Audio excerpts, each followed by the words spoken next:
You know, it was very, very bleak in our country during the suppression of blacks. And I had the privilege of working with Vincent Harding, Dr. Harding, who was the author of Martin Luther King's speech on Vietnam.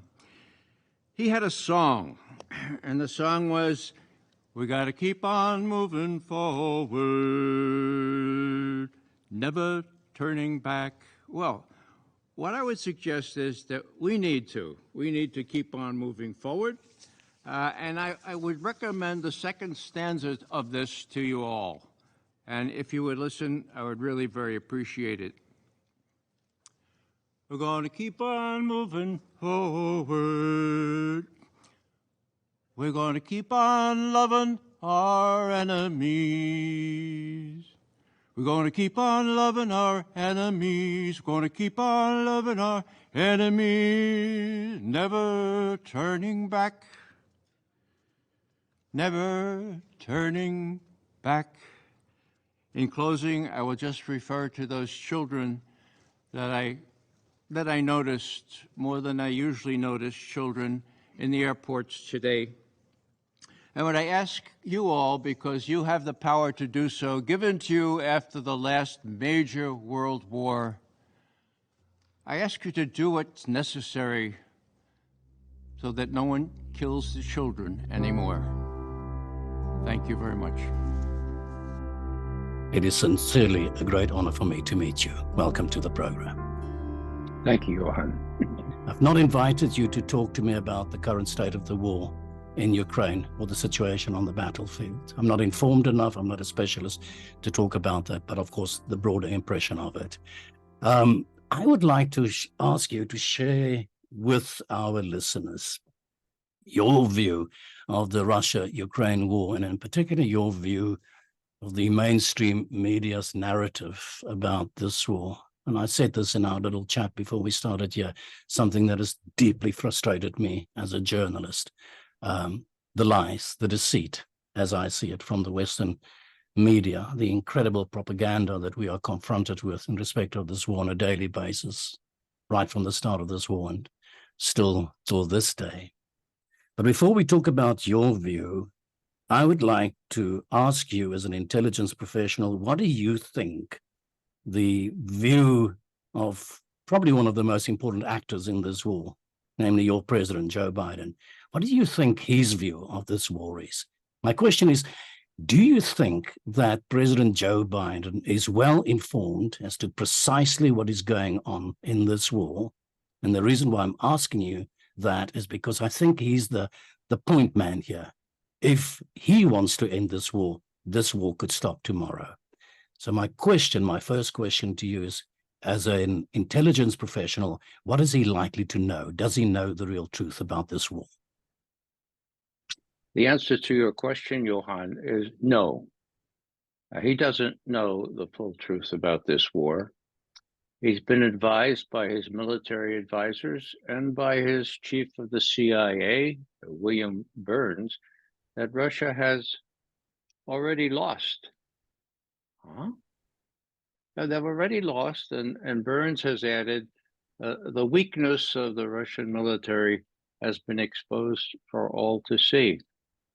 Now, I can't explain why that is so counterfactual. I can only assume that Bill Burns and Lloyd Austin, our Secretary of Defense, are telling the president what he wants to hear. The president himself seems to be a little bit, or maybe more than a little bit, delusional. Let me give you a concrete example. 3 weeks ago, up in Maine, up in the northeast of our country, he was on a campaign swing, making rhetorical flourishes in various speeches. Yeah. And then he met with a bunch of supporters in a home, in a small circle.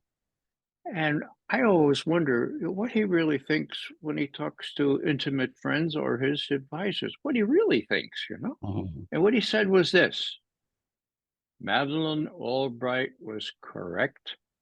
We are the indispensable. We are the exceptional country in the world. Who else could form the world but the President of the United States? Who else could do this? So that's what we're about. Now, the person who is there reporting this is a very distinguished history professor at a college. Now, she knows a lot about American history, 18th century. She commented, this shows that Joe Biden's vision for America comes right out of the position we occupied after World War II and persists to this day. Hello, Professor. It's over for indispensable, exceptional. And the fact that Biden still thinks, even in this small circle of friends, that it's up to the President of the United States, as he put it, to shape these events is delusional. And I'm afraid it's more than that. It's very dangerous, because when reality sets in and the Russians don't lose in Ukraine, but win, what is Biden going to do then in an election year? I'm frightened about that. And I'm sure Mr. Putin is just as frightened, if not more. Is it not the task of men like you in the intelligence services? We always hear about that briefing that takes place between the president and his national security advisors. Is it not their task to also tell him, whether he likes to hear it or not, the absolute truth about what is going on? So that, and does he not have an obligation to the people of the United States of America to know the truth so he can make cognitive decisions about this all? I mean, it's hard to believe. Johan, this is very hard for me to say. When I entered the Central Intelligence Agency in 1963, President Kennedy was in office. And the first thing I noticed, it carved into the marble of the facade, was, "You shall know the truth, and the truth shall set you free." Yeah, it's a verse from John's Gospel, okay? Yeah. Now, ringing in my ears was my Irish grandmother's dictum: Raymond, be truthful and honest, and you won't give a damn what anyone says about you. So I looked up there to Grandma and I said, "Grandma, if that's true," no pun intended, all right, "that's going to be a great place to work." And it was true for the first 2/3 of my career. I could tell the president directly through my channels what was going on in Soviet foreign policy, what was going on in the conflict between China and Russia, and all those manner of things, whether we had any chance at all to prevail in Vietnam, whether the Vietnamese would be helped by the Russians or not. All these things were very important. I was able to speak truth to power until until William Casey came in under Ronald Reagan, and he saw a Russian under every rock, a Soviet under every, for example, in Nicaragua, and he appointed, I'm sad to admit this, a person who used to work for me. His name was Robert Gates, okay? You may know him as later Mr. defense Vengeful. minister. So he found out that Robert Gates, he said, "Robert, what do you see under those rocks?" And Mr. Casey, I see 3 Soviets, not just 1. "Okay, you could be head of analysis." Now, I exaggerate for just a little bit. Yeah. Gates said the Russians would never, that Gorbachev, for example, was a phony. He was a commie. He was just a more clever commie than the others. Okay, don't be fooled by Gorbachev. Okay, so put yourself in my position. Here I am, the first term of Ronald Reagan. I'm briefing his senior advisors every other morning. We worked in a little team, okay? And my boss is saying the Communist Party of the Soviet Union will never give up power without a struggle, without warfare, okay? And so Secretary of State Schultz says to me, "Now, Ray, I imagine that your uppers, your chiefs would tell me that it's a bad idea to go to Moscow and negotiate with Gorbachev." And I say, I suppose you're right, Mr. Schultz, but he said, well, okay, what's your opinion? I said, go. Gorbachev is the real thing. I know something about Soviet foreign policy, having already watched it for 3 decades by that time. Yeah. And I know the people who are telling the honest analysis on this. Go there, deal with them.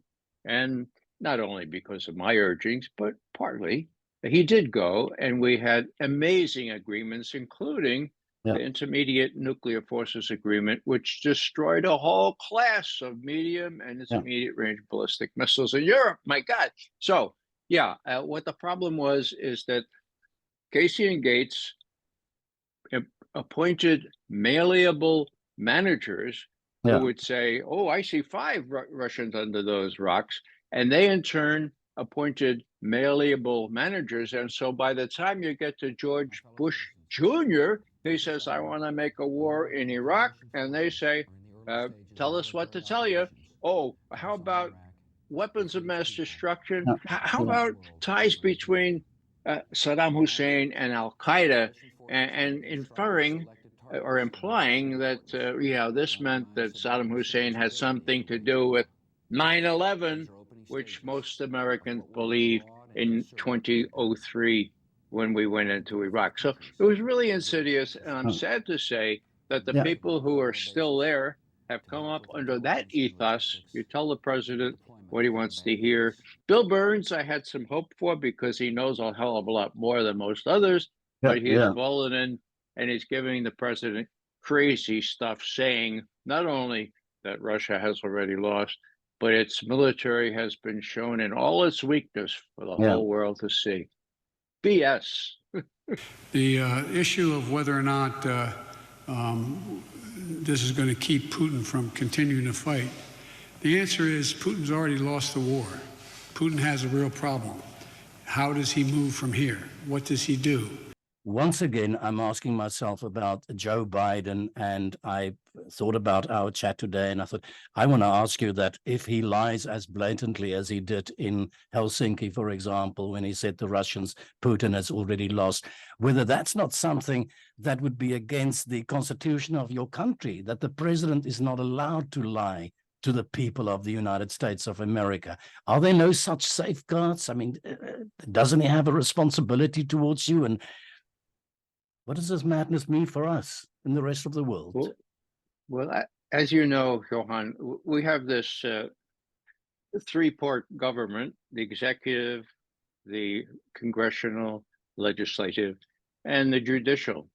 Now, the legislation, Congress, is supposed to ride herd on what the president does. Only the Congress is empowered under our Constitution to declare or otherwise make war. That has been thrown to the winds. Congress has chickened out, as we say in the States, has showed extreme cowardice, has not held the president accountable. Now, when they hold a president accountable, they can impeach him, okay? I fully expect that Mr. Biden is going to be impeached. But for making a war or pretending he's winning a war?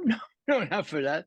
For the indiscretions of his son, and for not only his son, but it seems pretty clear now that the old man himself was taking millions of dollars from the Ukrainians, for God's sake. Now, if they're going to impeach him, I'd rather have him impeached for some major crime like lying about a war. But if they're going to find evidence that he himself was involved in this obvious corruption, then so be it. Let's get rid of him. Now, the problem is who comes next. The next person there is not, nobody, I think, thinks that she is capable of doing the job. Maybe she would surprise us, but that's what our Constitution provides. That's what should happen. There's a chance it will happen now before the next election. Yeah, you made a reference now to Hunter Biden, and of course we're following the Hunter Biden laptop stories and everything around that.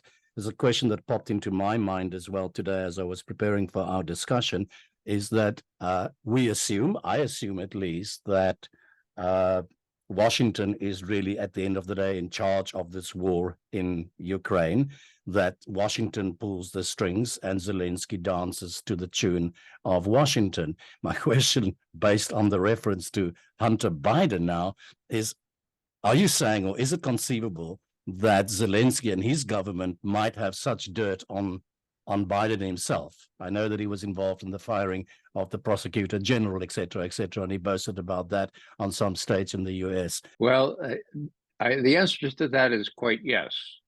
The other answer is that there are files in Congress now that are damning enough.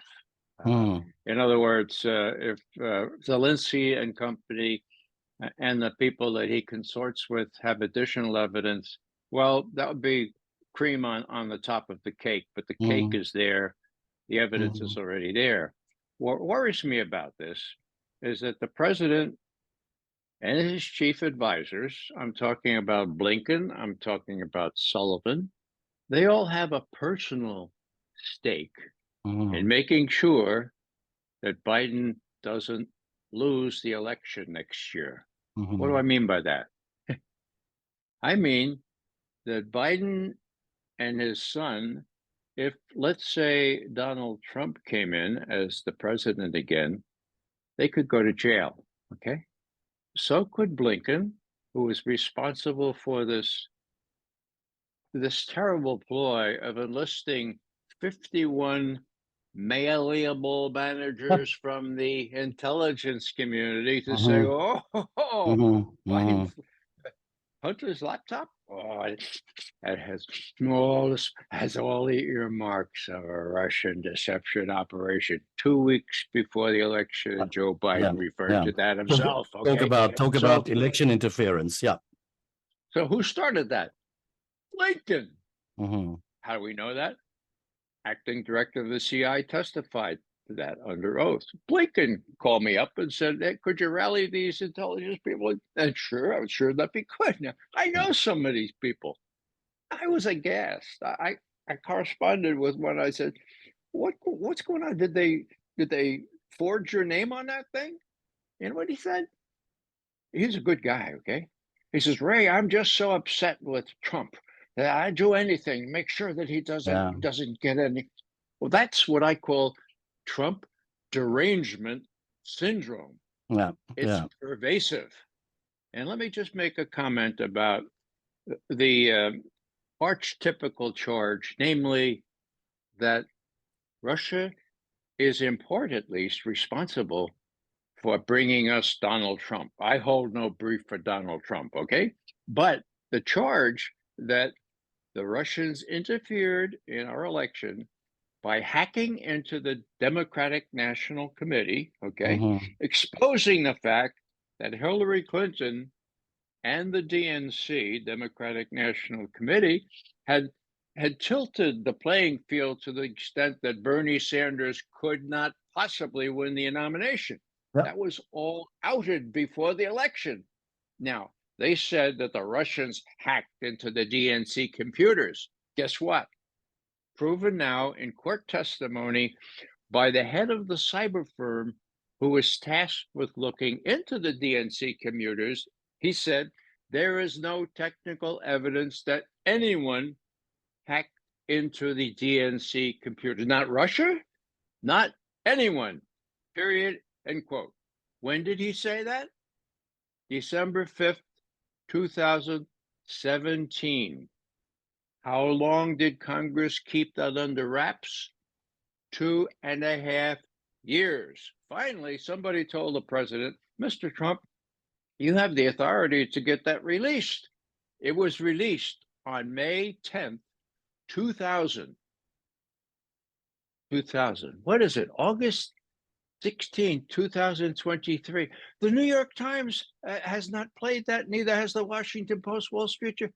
It's been completely deep sixed, as we say, in the Potomac River. Most Americans still believe that the Russians hacked into the DNC and they blame Trump on Russia. Now, why is this consequential? It's consequential because for 7 years, Americans have been brainwashed into thinking that Putin is Satan himself, that the Russians are all criminals, And if Biden wants to say, we're not doing so well in Ukraine, we may have to use a little tactical nuclear weapon. We're out of all the other ammunition. Most Americans, I dare say, would say, well, those bad Russians, we have to do something about it. We promised it's that bad. So it's a consequential deception. And my God, I fear for the manipulative power of the mainstream media to do the Democrats, in this case, bidding and making sure that the truth is never known, because people like me, let's face it, don't get on CNN or MSNBC or even Amy Goodman anymore. Yeah. You made a reference now to all the proof is out there in terms of Biden and his dealings with his son in Ukraine. My answer to that and question really is, do the American people today believe at all still that there is something like a justice system in your country? It's hard for me to, America has become one big soap opera. Yeah, well, I can understand why it's hard for you to understand that, because it's hard for me to admit it, for God's sake. I'm an American first and foremost.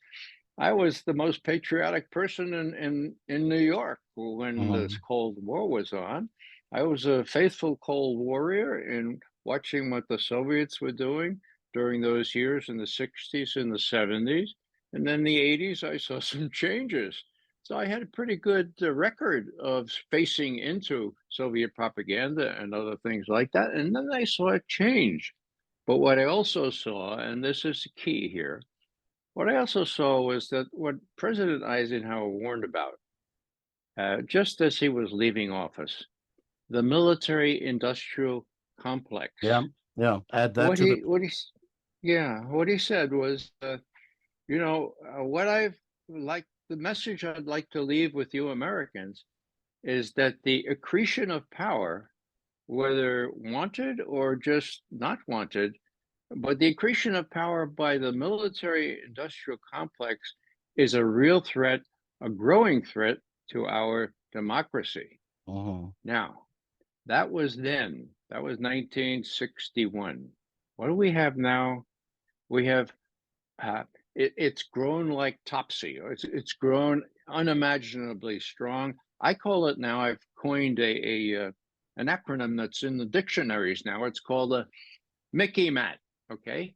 It sounds a little bit like Mickey Mouse, so you might remember it. Okay. Here it is. You got a pencil? You got a keyboard? It's the military, industrial, congressional, intelligence, media, academia, think tank complex.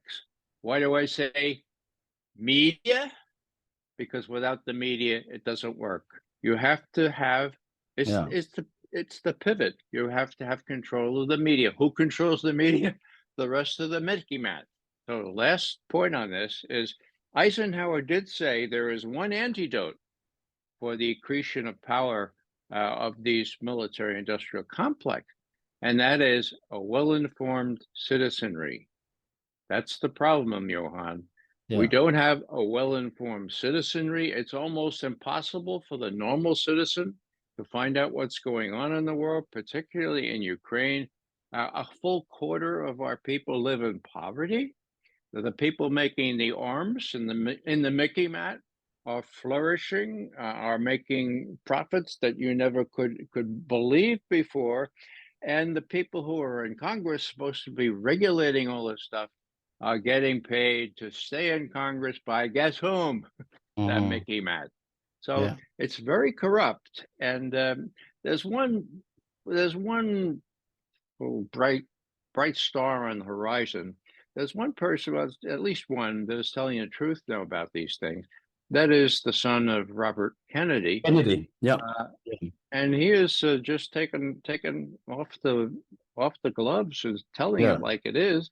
And the Democrats are demeaning him, slandering him, just poisoning everything. I'm trying to.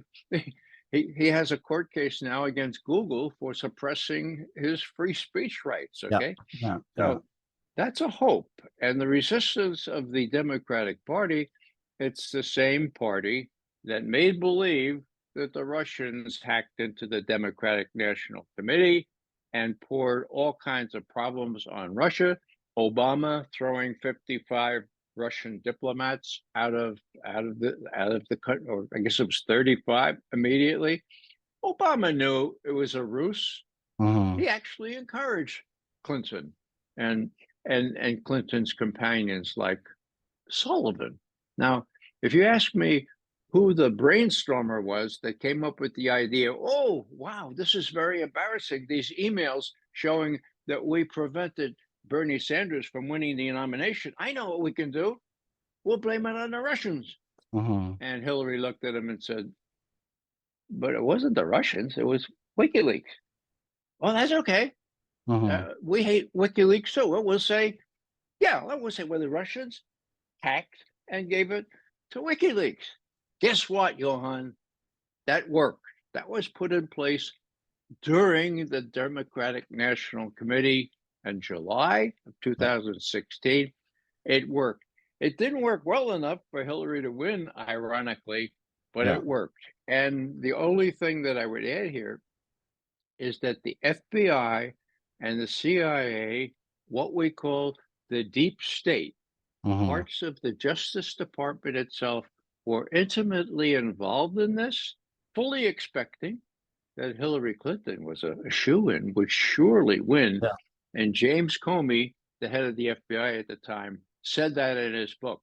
We were operating in an environment where Mrs. Clinton was sure to win the presidency. So if you're operating in that kind of environment, you could take all kinds of liberties with the law, with regulations, and you can try to get your person in, and the person, in this case, Hillary Clinton. That's what they did. It's all on the record. If Congress doesn't hold them accountable for that now, well, that's another blunder that we may pay dearly for.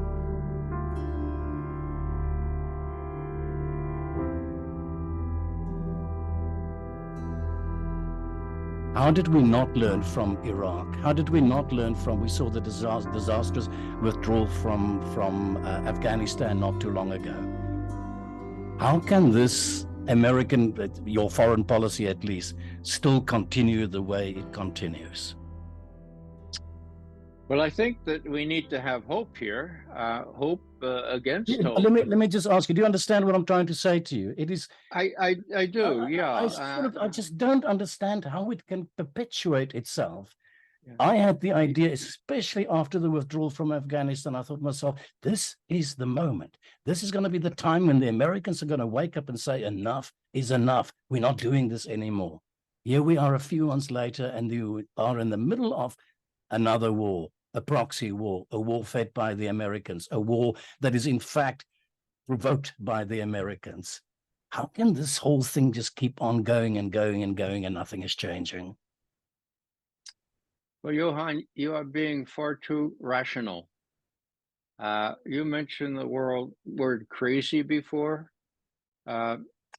Putin has used that adjective to describe our top leaders. It has to do with the Mickey Mat. It has to do with the fact that Americans are very poorly informed of what's going on in the world. I mentioned how Russiagate and the Russian hacking, in quotes, of the Democratic National Committee, how that persists in Americans' minds, how that might lead them to condone the use of a tactical nuclear weapon in Ukraine or in Europe. I think that's more likely than not in terms of their condoning it. I hope that reason prevails, but reason hasn't been prevailing, okay? The escalation, if you look at a map, Johan, for God's sake, even Obama, who was president when Joe Biden was vice president, he said, look, let's be careful where we put our troops, where we put our stakes. Look at the map. Ukraine, that is Russia, has escalatory dominance. Now, Obama was a really smart guy, right? He could say fancy things like escalatory dominance. I'm not sure that Biden could say that, but he knows what that, he should know what that means. It means that You can't win a war against Russia if they consider to be the threat an existential threat. Now, would they use nuclear weapons if push came to shove? I'm afraid to tell the world, yes, they would. Okay. Has that been made clear? Yes. Last week, the former Russian president Medvedev said that explicitly. He said, you Americans, you ought to pray that we don't lose in Ukraine, because if you snatch parts of Russian territory, we will be obligated to use nuclear weapons. Now, that kind of warning should be taken seriously. I don't think the Russians are going to lose, but still, on the off chance, even if it's only 5% chance, my God, we're talking about you and I and everybody else, including people in South Africa, maybe a week later, okay, dying of what comes from a nuclear exchange in these days. So it's a real problem. Americans are woefully uninformed. If you take the mainstream media, that's why I delight so much in talking to you, Johan, and people like you. I never get into the mainstream media anymore. I used to, and CNN. I used to, when I was criticizing the Republicans, it was a piece of cake, right? Yeah. But here's an example. Before Iraq, you mentioned Iraq, weapons of mass destruction. Okay. Now, the Washington Post had an editorial, an op-ed editor. His name was Fred Hyatt. Okay. And during the 5 months before the attack on Iraq, something like 95% of the op-eds and the other supported the fact that Saddam Hussein had weapons of mass destruction, and he also had ties with Al-Qaeda, and Al-Qaeda, of course, knocked down the buildings there. So now, what happened? Well, of course, there were no weapons of mass destruction, and we, veteran intelligence and professionals for sanity, told President Junior Bush that 3 times before the attack. Okay. So there weren't any. So Hyatt goes up to Fred Hyatt, the head of the op-ed section of the North. He goes up to Columbia School of Journalism, and they have an interview. And one of the students says, "Now, Mr. Hyatt, we've been looking at your record here, and you kept saying as flat fact that Saddam Hussein had weapons of mass destruction. You said it multiple times. How do you explain that?"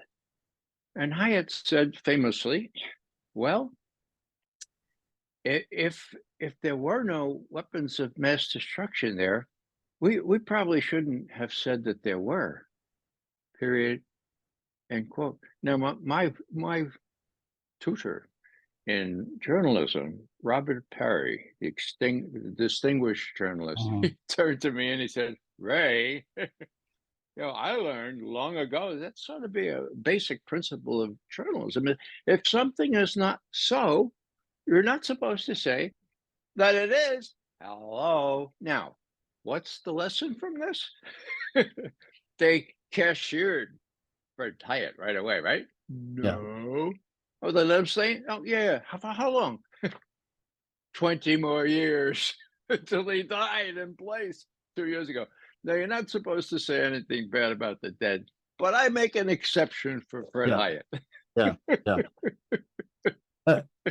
You know what I find personally quite incredible about a lot of this stuff is I remember distinctly sitting in my house and watching Colin Powell, who used to be a very credible man in our minds, sitting in the United Nations Security Council, holding up that little tube of whatever he held up and so on.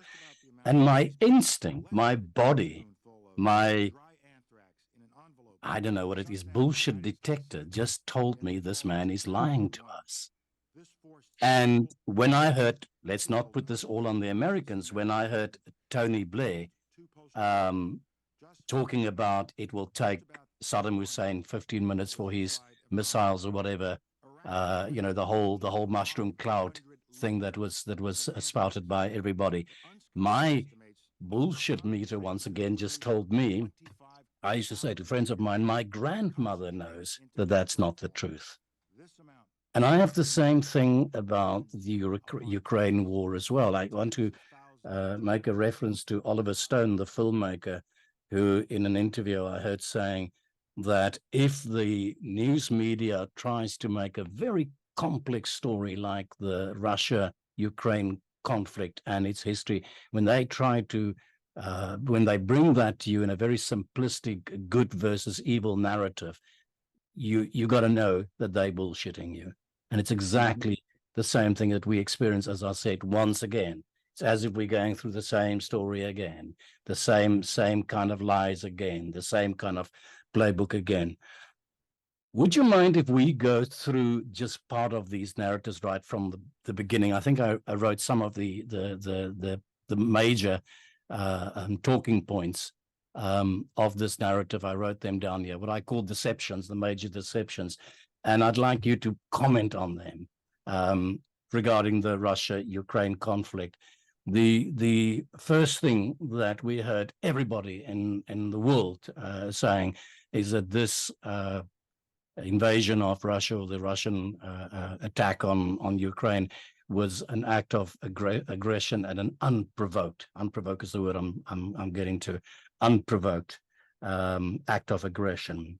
Quatsch is what the Germans would say. Quatsch. Quatsch is what the British would say. BS, or it's a crock, as we would say in the Bronx. I mean, hello. The history is very simple, okay? You could start where the Soviet Union fell apart. We all know that. That happened in 1991 or so. As it was falling apart, George H.W. Bush sent his Secretary of State, James Baker, to Moscow, and he said, look, we want to help you here because East Europe is falling apart, and we got to make sure that we work together here. So, hey, how about we have a reunified Germany? Now, when McGovern heard that this was being considered, I went, I'm older than you. I was aware. I was alive for all of World War II. Maybe I saw too many movies, but I know what the Germans did to Russia. I know that Russia suffered 26 million plus deaths. World War II. What was the U.S. casualty rate? Something like 440,000. Now that's a lot, but compare that with 26 million. Now, Gorbachev and Shevardnadze, who were both there listening to Jim Baker, I mean, they weren't from a country that only lost 440,000. They were from a country, every member of every family had perished during the war, okay? And where did they come from? Well, they came through the Ukraine, okay? So here is Gorbachev and Shevardnadze saying, my God, so you want to reunite Germany? That's a big quid. What's the quo? Yeah. And then this fancy Texas lawyer got up there and he said, well, now, how would it be? Yeah, here's a good idea. How would it be if we promised never to move NATO 1 inch farther to the east beyond Germany? How would that be? Well, long story short, Gorbachev, Shevardnadze made a big mistake, in my view, of accepting that deal. It wasn't even written down. And when I asked one of Gorbachev's advisors, his name is Kuvaldin. He's a professor now. What was his first name? Viktor Borisovich Kuvaldin. About 7 years ago, I'm in Moscow, and I said, Mr. Kuvaldin, why was that agreement so important? Why was it not written down? And he said to me, well, Mr. McGovern, you know the two very good reasons. One was that the Germans hadn't bought into it yet, and it was about Germany. Number two, the Warsaw Pact was still in existence. But the real reason, Mr. McGovern, and he looked me straight in the eye, and he said, we trusted you. Yeah.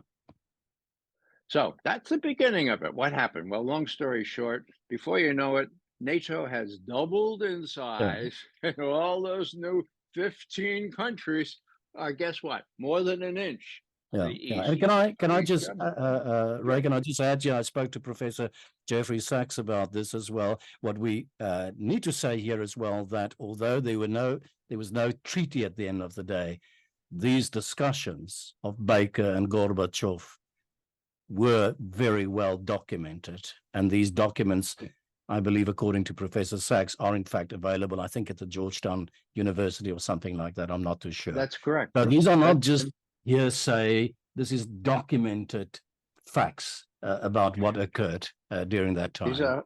These are facts in the hand of Genscher, the foreign minister of Germany at the time. Baker has not let himself be pinned down on this. Okay, people are trying to say, but he won't talk about it. But as you say, it's all written down, what was agreed upon, and it was a bitter pill for Gorbachev and Shevardnadze to swallow, but they were in very dire straits. The economy is falling apart. They fully expected, as Jeffrey Sachs has made very clear, they fully expected that the U.S. would help Russia move toward democracy, as it had already done for Poland. Jeffrey speaks eloquently on that. Yes. But we wouldn't do that. We didn't do that. No. And so what was the result? During the Yeltsin years, let me give you this statistic. It's from the World Bank, okay? Between 1991 and 1995, the life expectancy for a Russian male went from 85 to 81. 4 years. Okay. People were dying in the street from malnutrition. This is the debris that Putin had to pick up when mirabile dictu, by some miracle, Yeltsin said, well, this is the guy that could probably set things straight. Maybe he had a guilty conscience right before he died. He thought, I made a real mess of things. Give this guy a chance. I think maybe he can repair it. And repair Russia. Putin did. And that's not allowed, because we don't allow people to rival us in power, particularly when they're joined now at the hip with the other major nuclear power, China. And that's the big story of all this business. There's 2 against 1 now, and these people in Washington don't get it. They don't seem to realize that it's 2 against 1. And if there's a real flare-up between NATO and Russia in Europe, you can fully expect more than saber rattling in the South China Sea or near the Aleutians, a part of Alaska, or wherever, because the Chinese know that they're next. Our strategic documents say we're going to take care of the Russians, and then we go after that big challenge, China. Well, China could read, right? So China and Russia are joined in a military alliance as never before. As we speak, the Chinese defense minister is in Russia for the 2nd time in 3 months. Okay, that's big. Let me just go back to that agreement, though verbal and well documented. I will say to you that in the time of perestroika, I had the pleasure of going to Moscow and visiting some areas around Moscow. And I worked on a documentary called The Winter of Perestroika, I recall. And the hardship was visible on the streets, the incredible economic deprivation at the time. My question in my head is, how cynical can we be, and how cynical can and I hate to say this to you as an American, but the American government and your foreign policy be against that background alone? The fact that you were quite happy to give, according to Professor Sachs, a couple of $1 billion to the Poles, and when he requested funding for Russia, for help for Russia, the White House just simply dumped the Russians. Zero. Well, this really goes back. I'm an American. I love my country. I've served it well, I think. I think I'm continuing to serve it by telling the truth. Okay.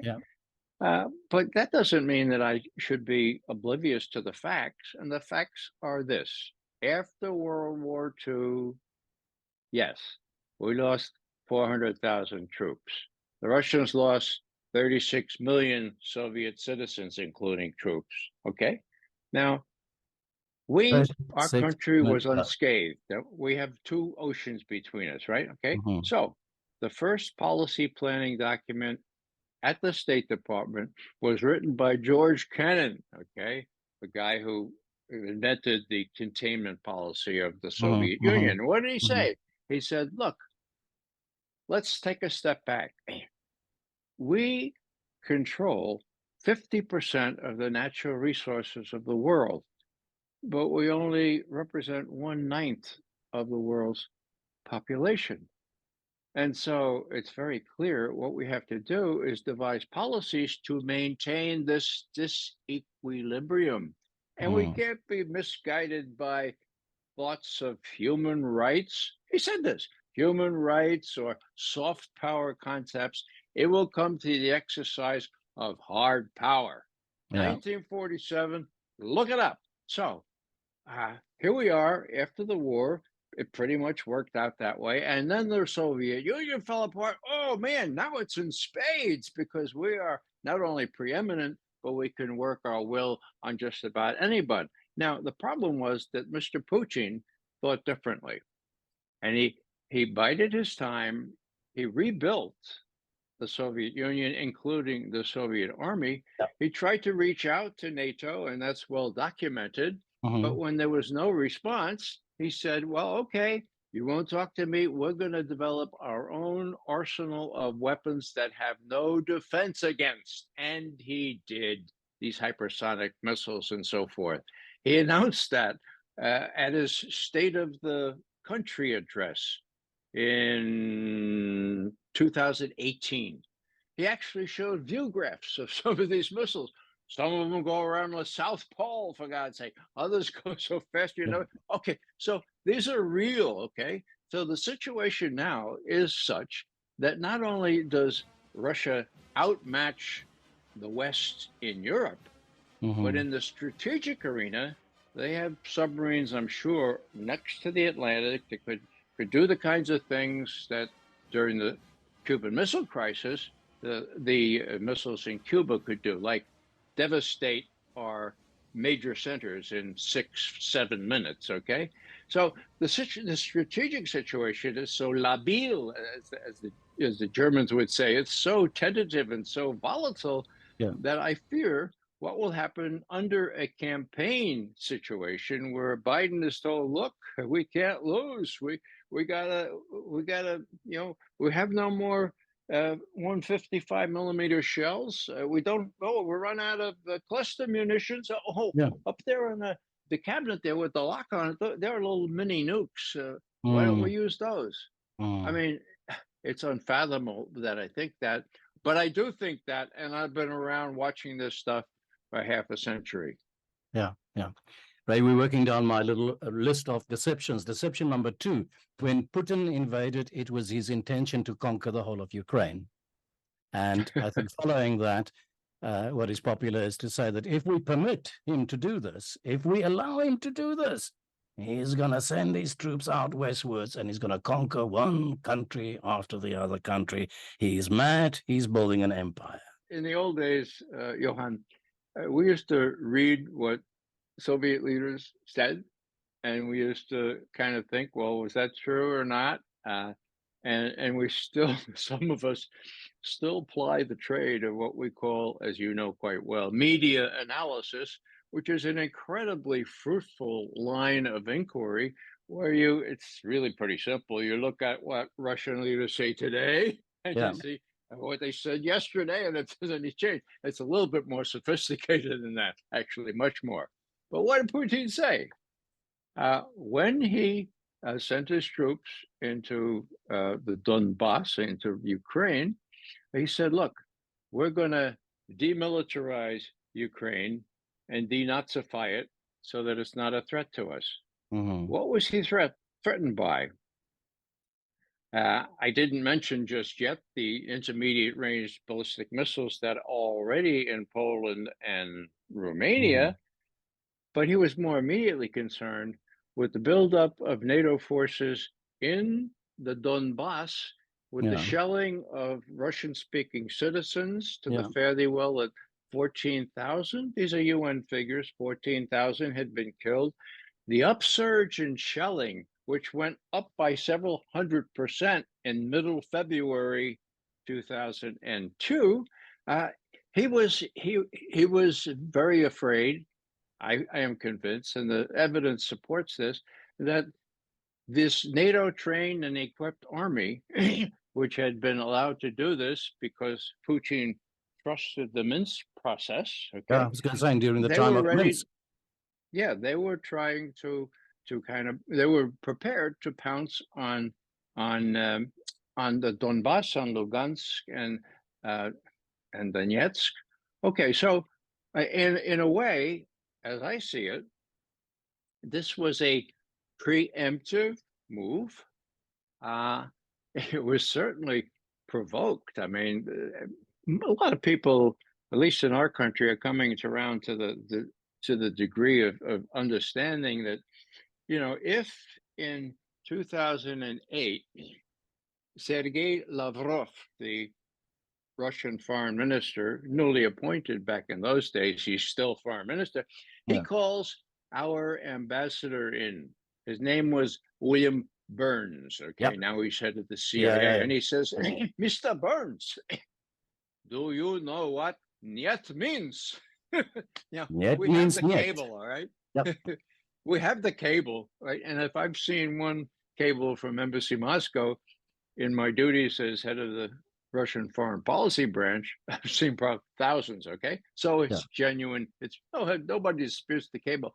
And what Lavrov says to Bill Burns is, look, Mr. Ambassador, this is the reddest of red lines. Okay, if you decide to pull Ukraine into NATO and Georgia as well, that's a red line for us. What it will require is us to figure out, do we have to invade Ukraine? Because that will be a threat, okay? He says that. It's in the cable, okay? So this is Bill Burns, 2008. The day was February 1st. April 3rd, NATO, in its wisdom, says a proclamation from the NATO summit in Bucharest says Ukraine and Georgia will become members of NATO. Declarative voice, not even would. No subjunctive there. They will. Okay. 2008. Now, what does Bill Burns say in 2002? Oh my God! Unprovoked. Unprovoked. I mean, what Lavrov all but said, look, you're going to provoke us into going into Ukraine. And here, Bill Burns forgets all about that. Why? Because he becomes a cog in the system, because he tells the president what the president wants to hear. So here we go. It was provoked, and I haven't even covered the intermediate and medium-range ballistic missiles already in Romania and in Poland. That's a biggie, okay? But it was the oncoming invasion of the Donbass. It was the Nazis who were running all this kind of stuff. And here's Putin. He's saying, what are we going to do? Okay. And they decide, well, let me ask the Chinese if they'll back us. Now, this is big. I mentioned before, 2 against 1. Okay. Putin goes up to Beijing for the beginning of the Olympics. It was pre-scheduled. He was up there, and they start the Olympics. Xi Jinping and he do, and then he says to Xi Jinping, "Look, I got a real problem here." Now, I wasn't fly on the wall, but I know what he said to him. He said, "Look, they're going to invade Donbass. They are threatening us with the same kind of missile emplacements that Kennedy faced Khrushchev down on. 7 minutes to Washington. Okay, and I think I may have to invade Ukraine. Xi Jinping.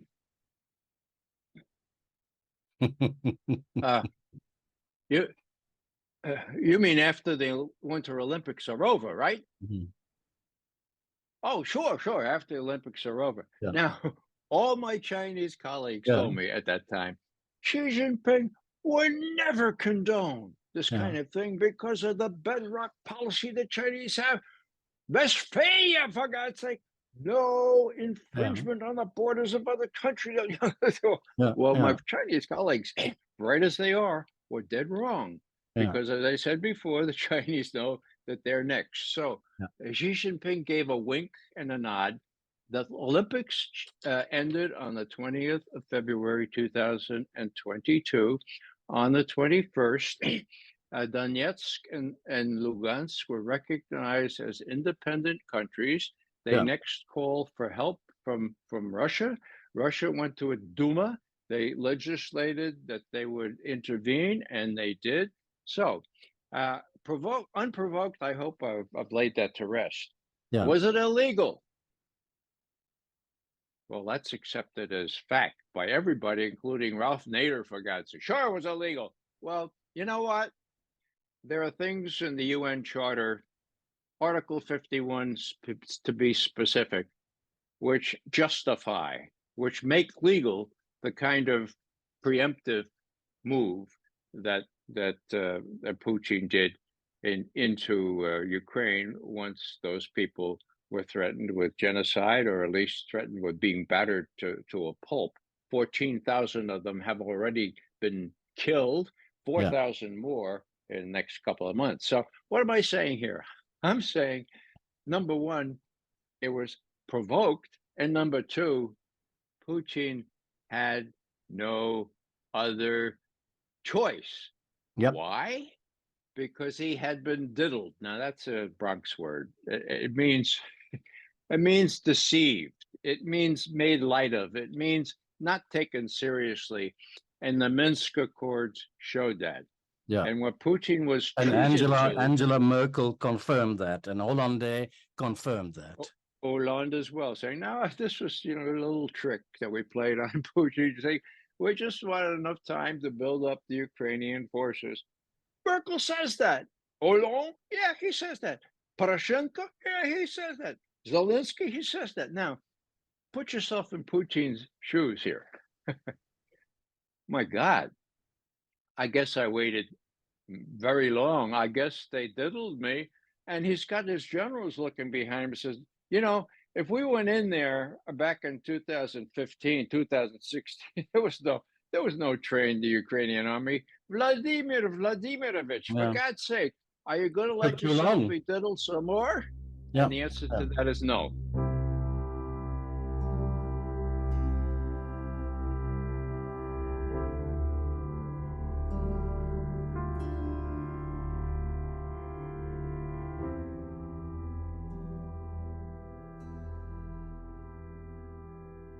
Well, if we fast forward from when William Burns was told that this would provoke the Russians into thinking about invading, that was 2008.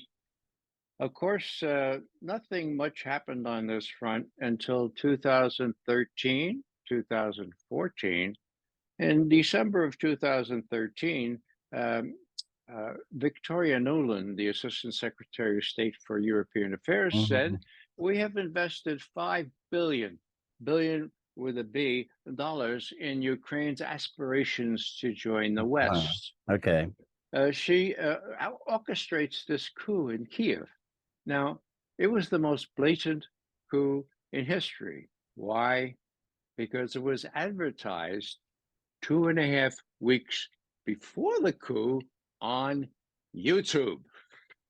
In a word, Nuland was talking with the U.S. ambassador in Kiev. His name is Jeffrey Pyatt. Okay, and she said, "Okay, Yatsenyuk is the guy. We put Klitschko, have them, and the real writers, the Nazis will have them wait in the wings there. And besides, and Pyatt says, yes, ma'am, yes, ma'am. But what about the EU? They're not going to like this." And she says, F the EU. You know what the rest of the F, down. Okay. Now, one reason we know that the conversation is thoroughly authentic is because 2 days later, Victoria Nuland said, "Oh, I didn't really mean to say F the EU, okay? But she did, and that's how we've been treating the EU. And why I can't imagine why there aren't enough people with any guts in the EU to stand up to the likes of Victoria Nuland. Anyhow, the coup happened, okay? The Russian duly elected president, Yanukovych, was sent packing, okay? And then there were all kinds of designs on Crimea and on other things. And so if Nuland and those people like Brzezinski thought they could do this without Russia reacting, well, they were either delusional, just too arrogant, or they say, well, let's give it a try, see what happens, see how, if the Russians react aggressively, then we can put sanctions on them, then we can blame them for I stress reacting, not acting, reacting aggressively, okay? Well, that's the way it worked out, isn't it? The trouble was that when Putin came back from Sochi from the Winter Olympics that year in 2014 and figured out, we can't let NATO take over our only all year round ice-free naval base in Crimea, in Sevastopol. And so what are we going to do? Now that was the crucible right there, the 23rd of February, I guess it was 23rd of February, the day after the coup. So he's back in Moscow and he meets with his defense minister, no doubt, says, well, we can't let them take Crimea because there's Sevastopol. So, and Putin says, well, what are we going to do? And somebody says, well, the predominantly Russian stock in Crimea, they'd love for us to annex them. And Putin says, well, wait a second. They were part of Russia, right? How did they become part of Ukraine? And somebody says, well, it was Khrushchev. When he took power after Stalin, he wasn't near as powerful as Stalin. He needed all the support he could get. He was born on the border with Ukraine. He had a lot of Ukrainian friends. So he took a piece of paper and a pen, and he did a ukaz, okay? And he said, from now on, Crimea will belong to Ukraine. Did it matter? Not a whit. Does it matter now? It does matter. Who knew that the Soviet Union was going to fall apart? So then Putin says, well, I don't like the idea of doing an ukaz. Let's do a referendum. That's what was done. More than 90% of the Crimeans decided to be annexed by Russia, and that's what happened. Lugansk, Donetsk, they asked, please, please annex us also, please, please. And Putin said, no, you work it out. We have the Minsk process, work it out. They'll give you some autonomy. And he was deceived on that score. And we know the end result of that, where it was not unprovoked. And there are legal scholars that argue there are two sides to the legal argument. One says Article 51 of the UN Charter justifies this. The other says, well, maybe not so much. Let the legal guys work that out. But to say blithely it was unprovoked, bull, illegal, I'm not a lawyer. You figure it out. Yeah. Just a quick aside here, we mentioned Brzezinski now. I'd like to mention to you that I was a young journalist, I was probably in my early 20s or something like that, when I had the dubious pleasure of having Brzezinski in my car in Johannesburg, in South Africa. Brzezinski visited the country and he stayed in a guest house not too far away from the broadcast house, and they needed some little rookie guy to drive him to his guest house. So he was the gentleman in the back of the car. I, many, many years later, only realized what an important figure in modern history Brzezinski would be. So that's my little Brzezinski tale. Back to the deceptions, Ray. The comparisons to the 1962 Cuban Missile Crisis is a misleading one. I guess because NATO is supposed to be a defense organization. Your remarks. I take that as a provocation, Johan. the similarities Yeah. are very, very, very, very close. Mm-hmm. Just to recap in a short way, in 1962, the balance of power was pretty much in the American side. We had missiles in Turkey as well as, in Kansas and Missouri and so forth. And Khrushchev was persuaded by his generals, hey, Castro in Cuba would like us to put in some medium-range ballistic missiles. So what do you think? And they deliberated and said, well, nothing ventured, nothing gained. Let's give it a try. Well, long story short, we discovered them belatedly, but we discovered them in September of 1962. We told the president, and there was a major crisis. Now, what were these missiles? Well, we knew from the signature, to use a term used by photo analysts in those days, the signature for an SS-4 was so well known from our detecting them in Russia, in the Soviet Union, that there was virtually a sign that says, I am an SS-4 here, and here's where my nuclear warheads are stored. And we could tell the president, look, there are SS-4s already there. We know there are nuclear warheads.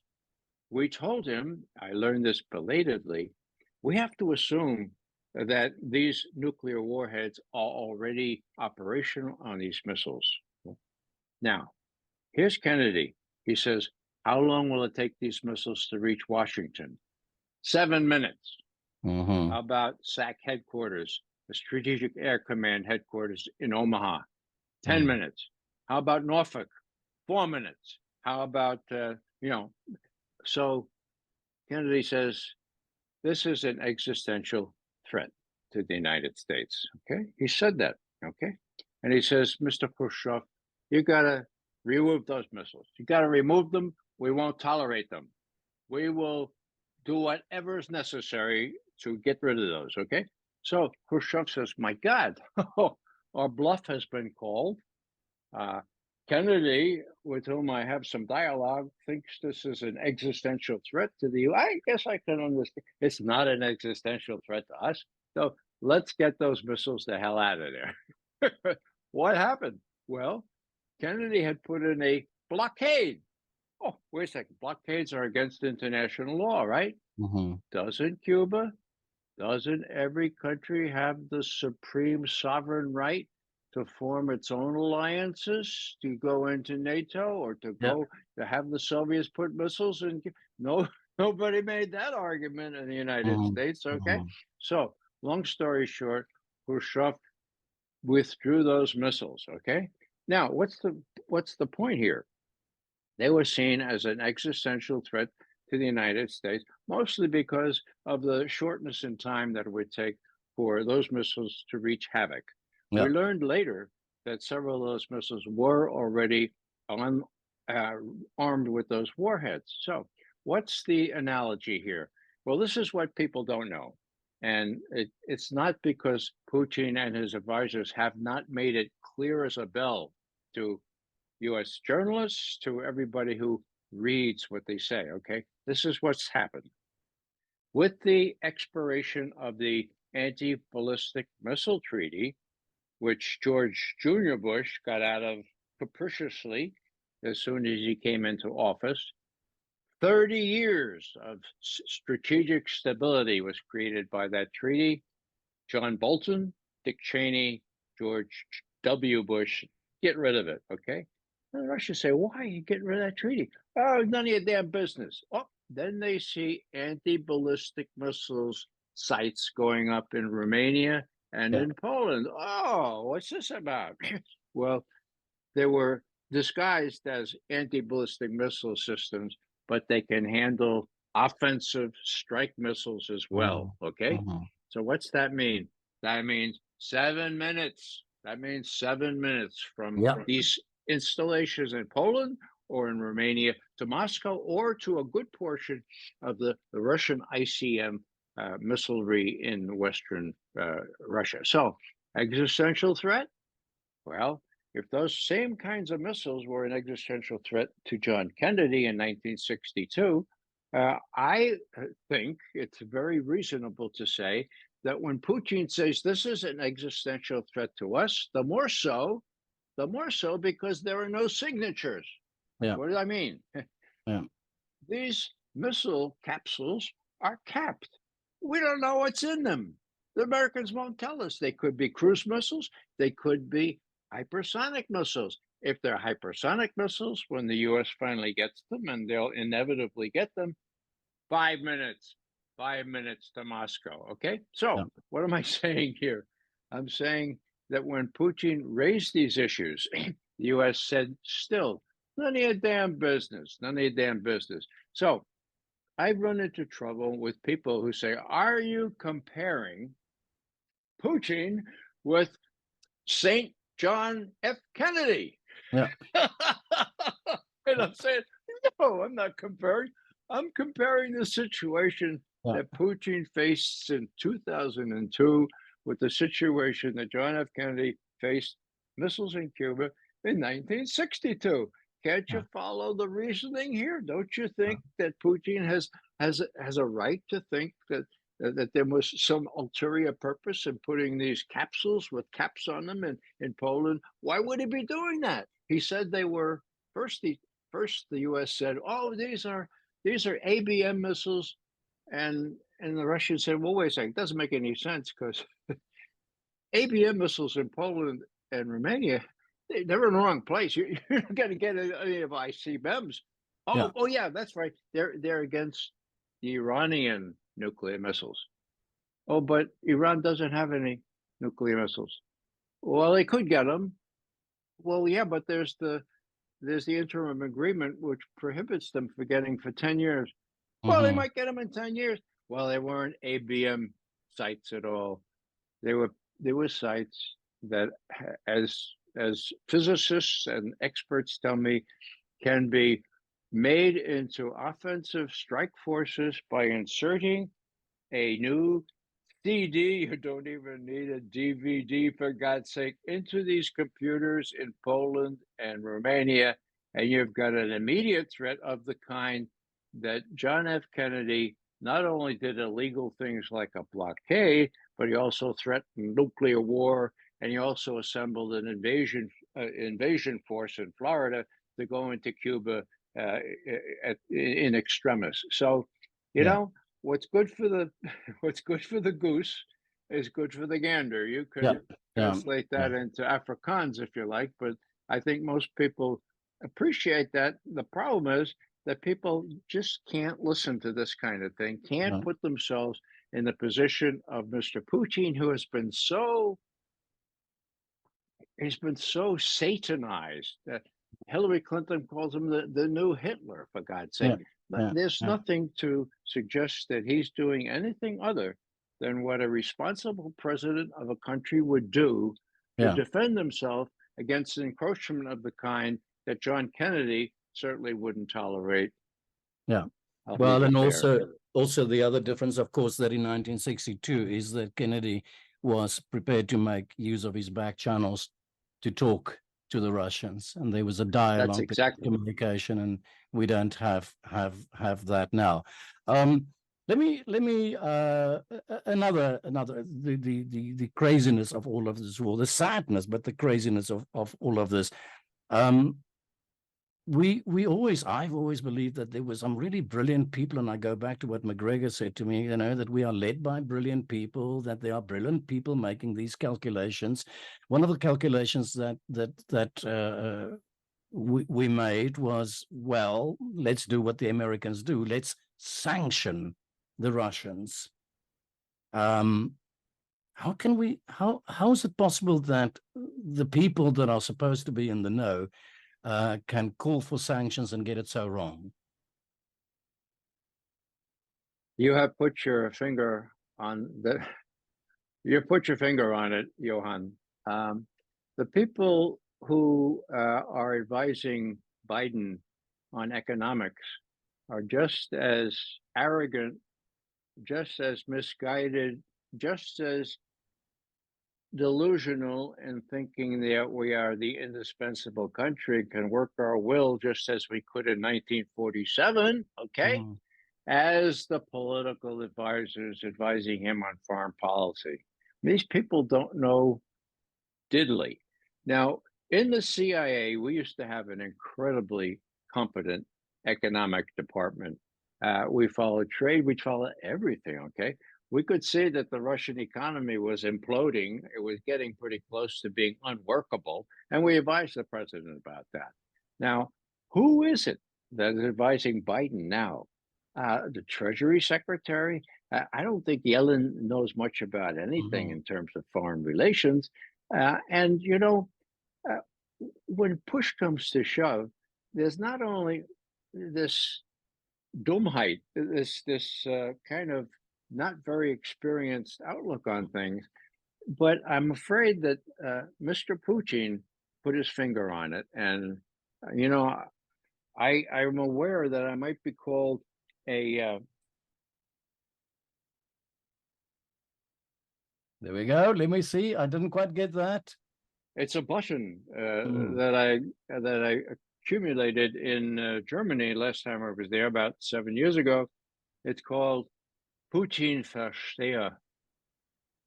And it has Putin looking just like this and not menacingly or anything. When I saw that button, I said, oh my God, what good news. Some people in Germany are trying to verstehen, to understand Putin. Yeah. And my colleague said, no, put that. That means you're in Putin's pocket. I said, so to understand Putin is to be pejorative, is to be Putin in Putin's pocket. Yeah, that's what it is. So don't wear this button. Now, I'm sorry it doesn't come out, but yeah. Anyhow, so I risked this by saying, you know, look, Putin has this job to do.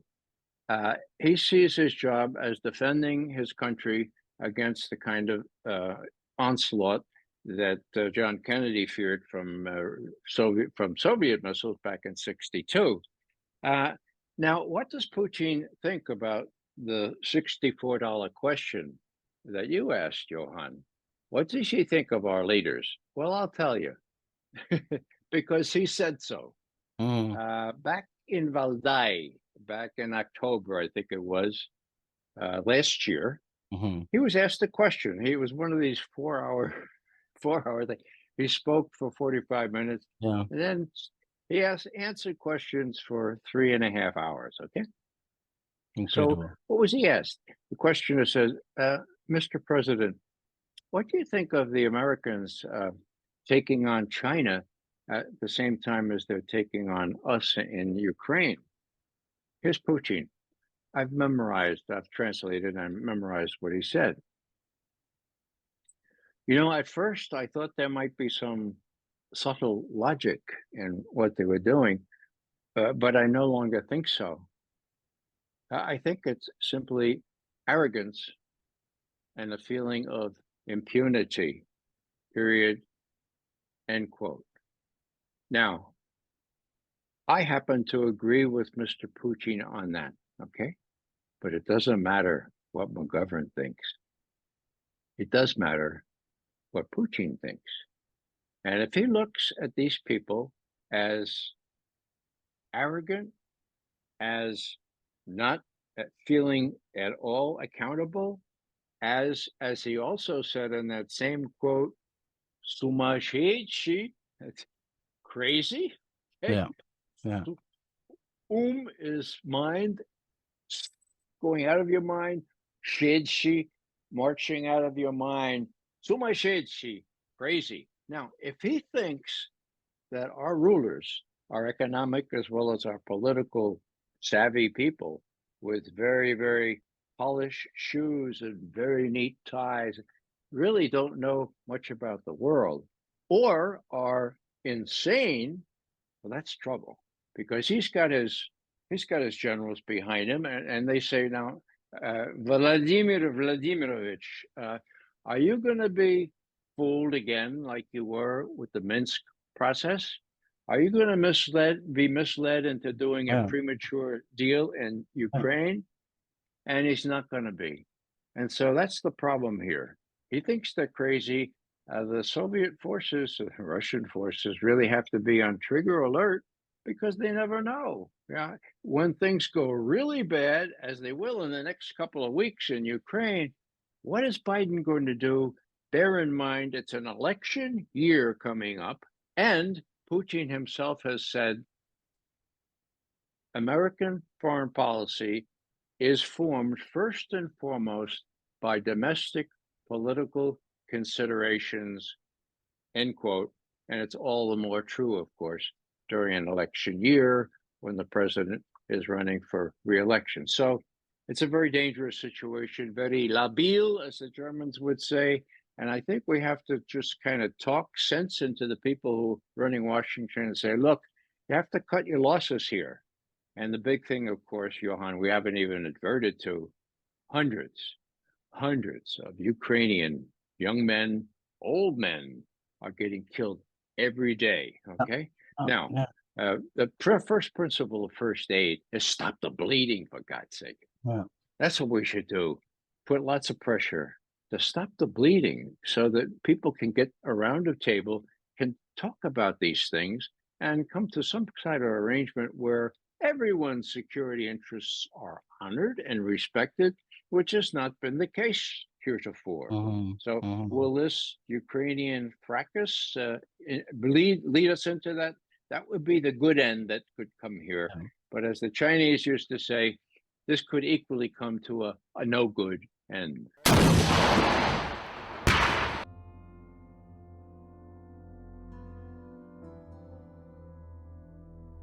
Listening to you and looking at all of this, I have this sort of almost this image of this Washington power hungry, drunk, mad, crazy somehow. It really frightens me. And it's rather, I have the picture of, you know how you love that dear old uncle, and you grew up loving that dear old uncle. You always thought about him as the jolly nice guy that would be there to give you a pat on the back and to help you. And suddenly one day you discover, oh, no, he's actually just a drunken old fool. And he's a pedophile on top of it all as well. That's kind of the feeling that I have. And I hate saying it to you because I've been to America a number of times. And I cannot tell you how wonderful it was to visit your country, and the generosity of the spirit of your people, and the kindness that we encountered on our visits to America. So listening to you and looking at the reality of it all, I wrote down a question here for you, and it starts with the words, how low can we go? Can you go? How amoral can we be? How disgusting we are. And then I wrote down here, I wish we could ban all forms of censorship just to allow us to see the real face of this, and I guess all wars. And then the words came to my mind, the horror, the phrase in Joseph Conrad's Heart of Darkness. And then I think about American cluster bombs. Ray, American cluster bombs will rip off the limbs of soldiers today and the legs and the arms of little children tomorrow. And then I ask myself the question as well, and I know that by now I'm far beyond journalism. I'm just another human being, and I'm really grasping for answers here because I'm petrified of this madness that you've described to me so vividly at the moment during our last half an hour or hour of discussion. And then I ask myself just the question is, what happened to peace? What happened to the peace movement? What happened to resistance to all of this, and what can we do? Well, one doesn't have to go back very far, but one can look at what John F. Kennedy said in his major speech at American University on June 10th, 1963. I had just joined the CIA, and he made an appeal for us to consider Russians human beings, just like the rest of us, with their same aspirations for their children, for their country, and to understand where they're coming from in terms of their fears of us as well as our fears of them. That was the beginning, okay? That's well documented in this book that I like to advertise. It's JFK Yeah. and the Unspeakable, written by James Douglas. Now, John Kennedy was killed. Who killed John Kennedy? That's very clear. It was a combination of the military, the CIA, the FBI, part of the Secret Service, for God's sake. It's all very well explained in this. And why did they kill him? Well, there were personal grievances, but it was mostly because he was getting out of Vietnam. He was appealing to the Russians as human beings instead of as targets for our ICBMs, and we just had to get rid of them. Now, they did get rid of him. And the problem is that we really can't lose hope. We have his nephew now, Robert Kennedy. Now, I have to say that I disagree strongly with what he's been saying about Palestine. I think he's just ill-informed on that. All the rest of the things he is saying are true beyond belief, because it's hard to believe them given the mainstream media, and they are censoring him, okay? And he has said that he believes that the CIA was the main power behind assassinating his uncle, the FBI as well. And so there is some hope here. You know, I don't know if Joe Biden is going to make it to the election. He certainly shows signs of not being compos mentis. Are the Democrats going to run him anyway and have him lose to the likes of Donald Trump? Again, I hold no brief for Donald Trump. Or will somebody see the light and say, oh, here's a fresh new face, pretty good record on most things that really matter, okay? He may be wrong about other things, but so all I'm saying here is that we, and you as well, Johan, we're in the position of fighting uphill, but we continue to fight. And as journalists, which I've become, I guess, we have to remember what I.F. Stone used to say. And I commit this to memory. It's very simple. He said, you know, you got to go in this with open eyes, okay? You got to not take yourself too seriously, because you're going to lose. And then you're going to lose, but then you're going to lose again. But then one fine day, people who seek the truth the way you do are going to win. And you may not be around then, but you could take some satisfaction in the fact you fought the good fight. You tried to get the truth out.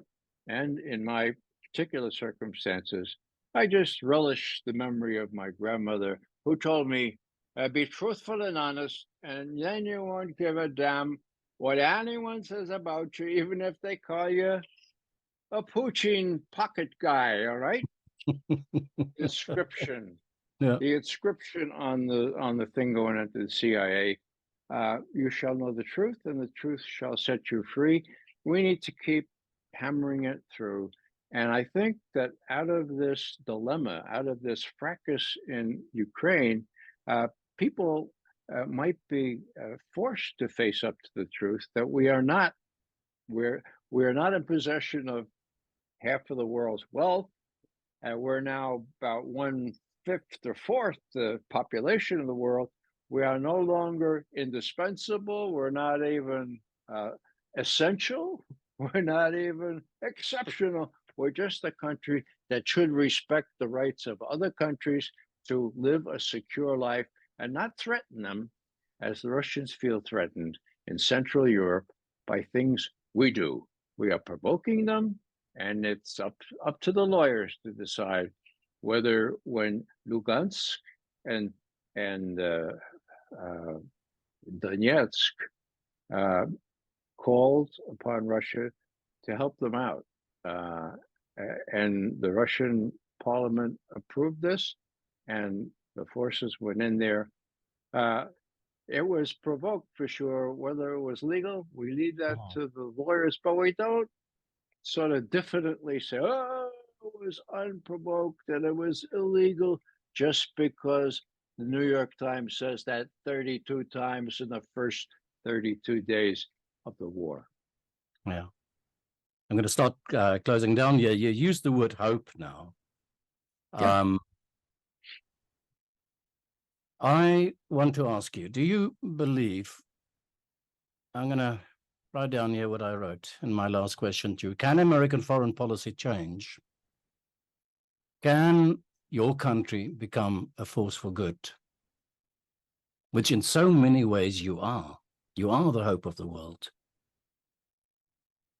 I truly believe that you are that force of good I wrote down here, but I also want to believe that your foreign policy will be embedded in the true spirit of the people that I've met, the American people that I've met in my life. As I said, a genuinely great and compassionate people. Do you think it is possible for your country to get to that point where your foreign policy is a reflection of what I truly believe are the hearts of the American people? I do think that, Johan.